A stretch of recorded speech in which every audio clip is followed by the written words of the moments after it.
Hello everyone, welcome to my YouTube channel office. और आज हम बनाने वाले हैं लीगल नोटिस। तो मैं आज आपको अपने लीगल नोटिस से बनाने के साथ साथ आपको ड्राफ्ट भी दिखाती हूँ। मेरा ड्राफ्ट रेडी है, तो अब मैं आपको दिखाती हूँ। तो लीगल नोटिस बनाते टाइम हमको अगर कोई फर्म है या एसोसिएट है तो यहाँ पे वो अपनी डिटेल डालते हैं, जो भी एडवोकेट है। यहाँ पे सारी एडवोकेट की डिटेल्स आती हैं। उसके बाद यहाँ पे डेट आ जाती है जिस डेट पे हम भेज रहे हैं। उसके बाद फिर ये टू के बाद जो ये सारी डिटेल्स है, जैसे miss Kashish Sharma, wife of Ankit Phogat, residence of this, ये उनकी डिटेल है जिनके पास लीगल नोटिस जा रहा है। उसके बाद आ जाता है हमारा हाईलाइट करके लीगल नोटिस।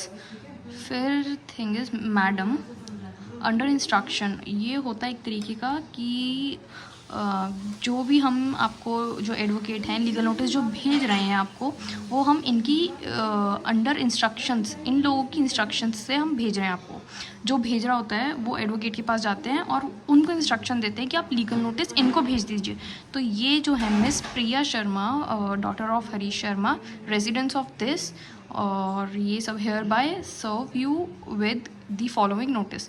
ये आपको सर्व कर रहे हैं हम legal notice under instruction of Priya Sharma और डॉटर ऑफ हरीश शर्मा। और इस यहाँ पे एक एड्रेस डाल देते हैं, कोई भी random address to 23 clause something, कोई भी एक एड्रेस है, एड्रेस डाल दिया मेहरौली का, न्यू दिल्ली, दिस।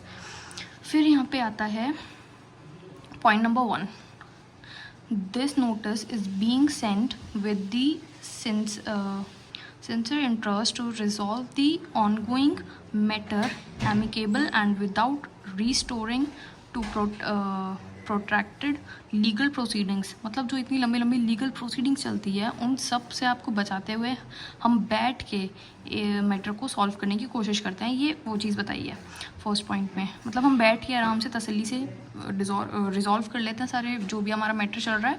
जो इतनी लंबी लीगल प्रोसीडिंग में जाने की ज़रूरत नहीं है, तसल्ली से बैठ के हम कर लेते सॉर्ट आउट। ये बोला गया है। Second point is that in the year 2019 you approached my client, कि आपने मेरे क्लाइंट से अप्रोच किया था 2019 में, रिक्वेस्ट किया था अमाउंट ऑफ ₹2 लाख, 2 लाख रुपये मांगे थे ऑन एन अर्जेंट बेसिस। उनको अर्जेंट बेसिस पे उन्होंने पैसे लिए थे 2 लाख रुपये। Trusting you my client give you the amount, trust करके आपको मेरे क्लाइंट ने अमाउंट दे दिया था। Third point is that when my client later asked for the return of the money, you refused and stated that you had invested the money in a committee. जैसे हमने जब उनसे पैसे वापस मांगे तो उन्होंने कमेटी में इन्वेस्ट कर दिए हैं, वे आर अनेबल टू रीपे, कि वो दोबारा आपको पे नहीं कर पाएंगे वापस, क्योंकि उन्होंने किसी कमेटी में इन्वेस्ट कर दिए हैं वो पैसे। Point number 4, that after you propose an alternative, उन्होंने फिर एक ऑल्टरनेटिव भी प्रपोज किया। क्या किया? That you had a plot, की आपके पास एक 50 स्क्वायर यार्ड का प्लॉट है लोकेटेड एट शादरा पे और बुद्धनगर, ग्रेटर नोएडा, यूपी में हमारा एक प्लॉट है। आप, उन्होंने बोला claim to own and you offered to sell. उन्होंने क्लाइंट को बोला कि हम आपको एक ऑफ़र करते हैं, आप ये ख़रीद लीजिए हमसे उस 2 लाख की अमाउंट की जगह। That you fraudulently induce my client to invest 5 lakh रुपये more towards purchase of plot. अब 2 लाख का कोई घर तो दे नहीं देगा, तो उन्होंने बोला कि आप 5 लाख रुपये मुझे और दे दीजिए, हम आपको ये प्लॉट दे देंगे। Promising that the registry would be done once the registration process reopen. जैसे ही आपका ये सारा प्रोसेस हो जाएगा तो आपको सब चीज़ आप ये परचेज़ कर लीजिए। ये 5 लाख रुपए आपको इन्वेस्ट करने हैं, आपका 7 लाख में आपका पूरा घर तैयार हो जाएगा 50 स्क्वायर यार्ड का। अब उन्होंने मेरा जो क्लाइंट है, उन्होंने that believe you miss representation, my client paid you total sum of ₹7 lakh. 2 lakh पहले के जो देने थे, 5 लाख रुपये जो बाद में घर लेने के लिए लिए। इन good faith trusting you promise of plot ownership and further registrations। Next हमारा point number 7, that you execute a sale agreement, आपने एग्जीक्यूट किया sale agreement, affidavit and power of attorney in favour of my client. However you never showed the plot to my client, आपने कभी भी मेरे client को वो plot नहीं दिखाया जो आपने बेचने की बात करी थी। एंड डिस्पाइट रिपीटेड डिमांड्स, और आपकी रिपीटेड डिमांड्स भी रही हैं, you fail to comply the sale, आप फेल हो गए कंप्लाई करने के लिए सेल को, और रिटर्न द मनी, और आपने पैसे भी नहीं वापस करे। Point number 8 is kindly respond to this notice within 15 days, आप या तो 15 दिन में इसका रिप्लाई दीजिए इस नोटिस का, या फिर indicating your willingness to participate in an amicable settlement process और should we not receive a respond within this timeline. अगर इन 15 दिन के बीच में हमें टाइम नहीं, आपका रिस्पॉन्स नहीं आता है, we will have no choice, हमारे पास कोई चॉइस नहीं बचेगी but to explore other legal remedies. लेकिन हम दूसरी लीगल रेमेडीज़ के साथ चलते रहेंगे अवेलेबल टू अस। ये लीगल रेमेडीज़ ऑब्वियसली हमारे पास अवेलेबल है, तो हम वहाँ एक्शन लेंगे।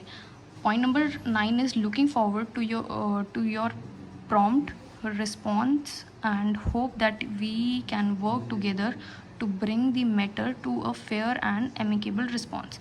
दोनों कोशिश करेंगे आपका रिस्पॉन्स, आपका रिस्पॉन्स का हम वेट करते हैं। उसके बाद दैट वी वर्क टुगेदर, हम साथ में काम करेंगे टू ब्रिंग द मैटर, अपने मैटर को सॉल्व करने के लिए। That's it. Faithfully a copy of the notice kept in my office for record and further necessary action। और यहाँ पे आ जाएगा एडवोकेट का नाम। मैं अपना नाम डाल देती बट अभी मैं एडवोकेट नहीं हूँ, लॉ स्टूडेंट हूँ, इसलिए मैं अपना नाम यहाँ नहीं डाल सकती। तो यहाँ पे एडवोकेट का नाम आ जाएगा, एडवोकेट हो जाते हैं, फिर यहाँ पे सिग्नेचर हो जाते हैं। That's it. तो ये मैं आपको एक बार अच्छे से स्क्रॉल करके दिखा देती हूँ। यहाँ पे एसोसिएट या जो भी एडवोकेट भेज रहे हैं नोटिस, यहाँ पे उनकी डिटेल्स आती हैं, डेट आ जाती है, जिसको हम नोटिस भेजते हैं उनका सब कुछ यहाँ पे रहता है।